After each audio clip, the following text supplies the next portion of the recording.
मिनिटात 25 बातम्यांचे सहप्रायोजक आहेत defence career academy, Chhatrapati Sambhajinagar व कोल्हापूर। युवक युवतींनो, भारतीय सैन्यात घडवा अभिमानास्पद करिअर।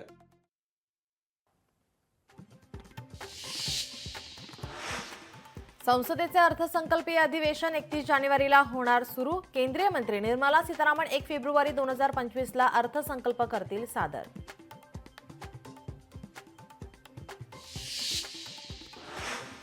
वर्ध्याच्या हिंगणघाटात नागरी सत्कार समितीच्या वतीने सत्कार सोहळ्याचे आयोजन। राज्यमंत्री पंकज भोयर, आमदार सुमित वानखेडे आणि आमदार राजेश बकाणी यांचा सत्कार।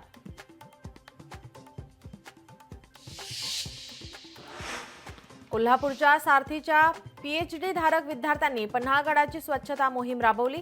यावेळी 100 पेक्षा अधिक विद्यार्थी आणि त्यांचे कुटुंबीय या मोहिमेत सहभागी।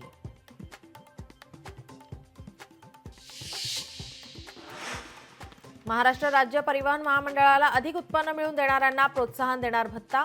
एसटीच्या चालक आणि वाहकांना महामंडळाकडून प्रत्येकी 10% प्रोत्साहन भत्ता दिला जाणार।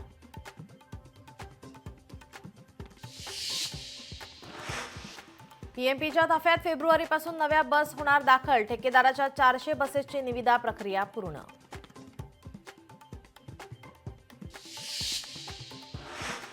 मंत्री चंद्रशेखर बावनकुळेंनी नागपूर जिल्हा परिषदेच्या कामांचा घेतला आढावा। पाण्याचे स्रोत नसताना जलवाहिन्या टाकल्यास कारवाई करा असे निर्देश बावनकुळेंनी जिल्हा परिषदेच्या अधिकाऱ्यांना दिले।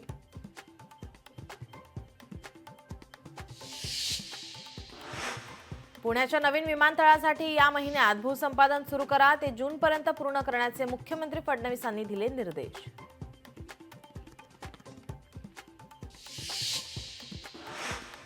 पुण्यातील लष्कर भागात मेफेड्रॉन बाळगणाऱ्या दोघांना गुन्हे शाखेने केली अटक। 15,70,000 रुपयांचे मेफेड्रॉन गुन्हे शाखेने केले जप्त।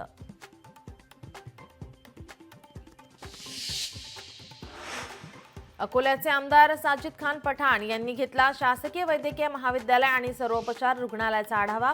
अनेक कक्षांना भेट देत त्यांनी रुग्णांशी संवाद साधला।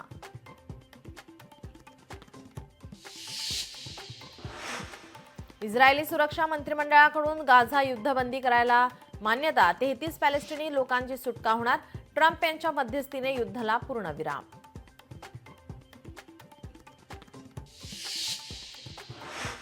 पुणे विमानतळाच्या धावपट्टीचा वर्षभरात विस्तार होणार। जगभरातील शहरांशी पुण्याचा कनेक्ट होणार।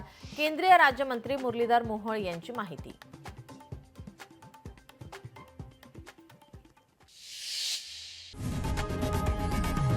लोकशाही मराठी ऐका, पहा, जागरूक रहा।